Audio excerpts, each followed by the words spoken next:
महालया एक ऐसा शब्द जो ये सूचित करता है कि देवी पक्ष की शुरुआत हो चुकी है। एक ऐसा शब्द जो ये सूचित करता है कि पितृ पक्ष का अंत हो चुका है। लेकिन उसके साथ साथ इन सब के बीच में आखिरकार क्या है महालया की खासियत?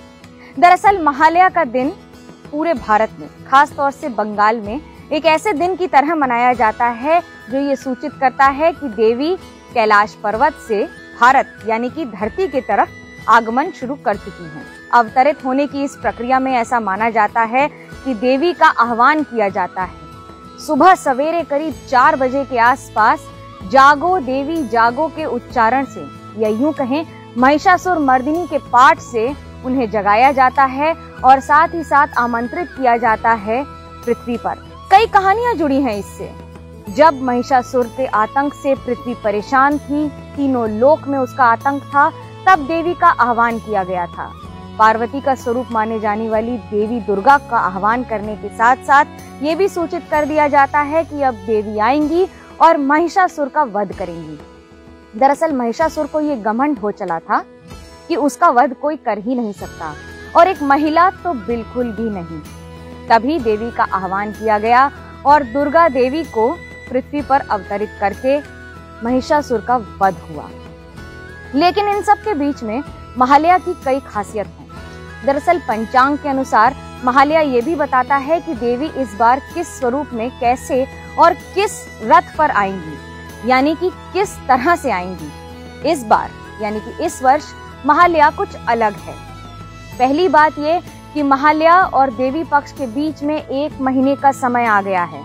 दरअसल इस 1 महीने को मलमास कहते हैं, जो कि अच्छा नहीं माना जाता है।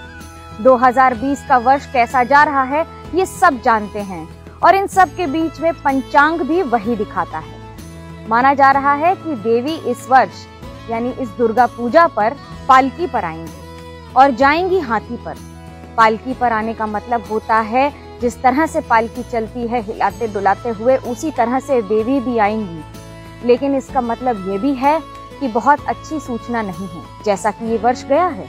लेकिन वहीं साथ ही साथ जब देवी जाएंगी तो वो गज पे जाएंगी। गज पर सब राजाओं की तरह चलते हैं, जिसका मतलब ये है कि जब देवी जाएंगी तो अपने साथ साथ हर तरफ संपन्नता फैला कर जाएंगी, संपन्नता का आशीर्वाद देकर जाएंगी। लेकिन इस वर्ष महालया और देवी पक्ष के बीच में जो समय है, 1 महीने से अधिक का समय, जानकारों का मानना है कि पिछली सदी में भी उन्हें याद नहीं है कि ऐसा समय कब आया था।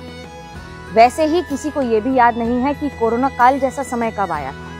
महालया का महत्व इस बात से भी है कि महालया की सुबह जब महिषासुर मर्दिनी का पाठ किया जाता है तो अधिकतर रेडियो, टीवी या बाकी सारे यंत्रों पर उस पाठ को बजाया भी जाता है, सुनाया भी जाता है।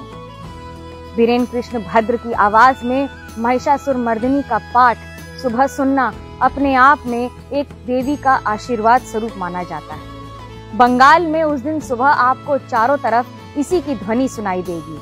लेकिन उसके साथ साथ महालया के दिन तर्पण भी होता है। तर्पण यानी अपने पितरों की शांति के लिए पूजन पाठ और नदी में पूजन अर्पण। और इन सब के साथ जब देवी आती हैं तो देवी के स्वागत में पितृ पक्ष का समापन और देवी पक्ष का उद्घाटन भी हो जाता है।